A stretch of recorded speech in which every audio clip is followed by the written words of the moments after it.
কোরবানির বর্জ্য অপসারণ কার্যক্রম সরজমিনে দেখতে শুক্রবার রাজধানীর বিভিন্ন জায়গা ঘুরেছেন প্রধানমন্ত্রী তারেক রহমান। বিকেল 4টার দিকে প্রধানমন্ত্রী নিজেই গাড়ি চালিয়ে 2 সিটি কর্পোরেশনের বিভিন্ন জায়গা ঘুরে দেখেন।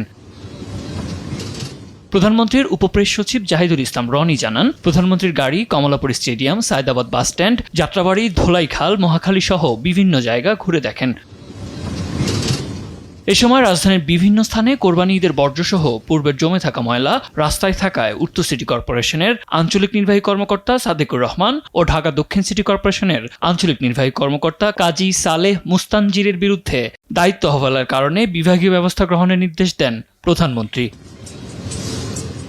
তাৎক্ষণিকভাবে দুজনকে জনপ্রশাসন মন্ত্রণালয়ে ন্যস্ত করা হয়েছে।